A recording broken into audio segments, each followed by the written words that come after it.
Real briefly, Samsung took the stage earlier this morning, basically for its latest Galaxy Unpacked event. And they basically made some announcements with the Galaxy Z Fold 3, the Galaxy Z Flip 3, the Galaxy Watch, and the Galaxy Buds. So these are all upgrades over their predecessors. And we're basically going to talk a little bit about that today. All right. So, James, which one out of the four that I just named, which one was most impressive for you that you saw? They started with they started the whole event with the watch, and for a minute they were going down the rabbit hole of just talking about fitness capabilities on the watch, and I think trying to compare themselves to the Apple Watch. It didn't go right.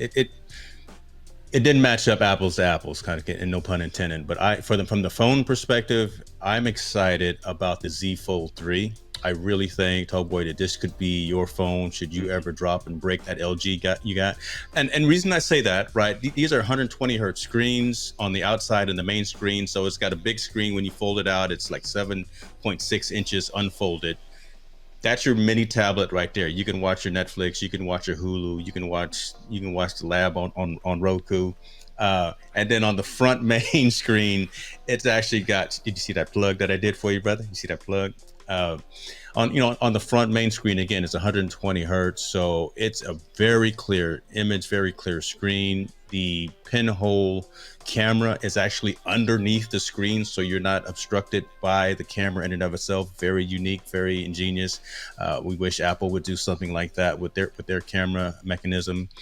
It's going to be a 5G phone as well. I'm pretty impressed with it. I am not willing to pay $1,799 for it, but that's what they're charging for the Samsung Galaxy Z Fold 3. I was impressed with. I did not like personally the Flip 3, the little mini one that looks like a makeup. To me, it looked like a makeup compact. So I would have that stigma in my head every time I pulled it out. I'm like, oh well, I don't want to use that because I just don't want to use that. But it was pretty cool as well, right? It was pretty cool as well. I think the foldable marketplace is coming to bear, because OnePlus also snuck in an announcement today about foldable phones that they are going to be releasing. Kind of do a little shade in on the same day that Samsung was releasing their product. So if you're in the Samsung ecosystem and you want their high-end flagship phone, this Z Fold 3 coming out, so you can pre-order it today, but it's actually coming out on the 27th. $1,799, y'all. That's too much. That's grown folk money. That's grown folk money right there. Now, I have to ask anybody that's Yeah. watching, and I know we're on multiple channels, but anybody that's watching, would you pay $1,800 for a phone? Put it in the I'm, comments. I'm, I'm trying to be nice and say $1,799. No, You it's went on eighteen here and did hundred the whole because by the 18. time you get through with taxes, you're gonna be paying over eighteen There you hundred go. dollars. Okay, I'm Yes, just sir. okay. So, but you can finance if you're with T-Mobile. I don't know how it works Yeah, with you do all that. Verizon, but I can't give you a $500 deposit. I'm sorry, Tallboy can't. I don't have it. So that Galaxy Z, what is it? The Fold is Yeah. nice, but I'm gonna be looking out for some more affordable foldable phones. And I think what you said, OnePlus made an announcement. I've been waiting to Yeah. see what Google Pixel could potentially do. But yeah, put in the comments right now. Would you be willing to pay $1,800? For a phone? That's people's mortgage payment, man. That's people's. What did she say on the screen? Nope. Oh, not going to do. Now, I did like. So they also announced their. Well, I didn't like their earbuds, the Galaxy Buds too. I don't like the way that those look. We're never going to get a sponsorship from Samsung either. The way I keep talking about folks. Their Watch 4 was pretty cool. I do like the Watch 4. I like the user interface on that. I like the pricing model as well. They've got the regular Watch 4 for what was the pricing on that? It was actually quite reasonable. Let me see here. while you're looking at this. Yeah, so $249.99 for Bluetooth, so $250 for Bluetooth, $300 for LTE in the 40 millimeter or 44 millimeter. Then they've got what they call the Watch Classic Bluetooth for $350, LTE $399, and it's got the bigger watch faces on the Classic, 42 millimeter and 46 millimeter. So I like the big watch faces. So if I was going to do something, I would get the Watch Classic with LTE at $400 and the 46 millimeter. But they were heavily focused on fitness, talking about their integration with all of their sleep technology, their 95 workouts that they got integrated, their ECG capability and body composition. That's pretty cool. You can actually take your body composition off of the watch. So that was pretty nice. But,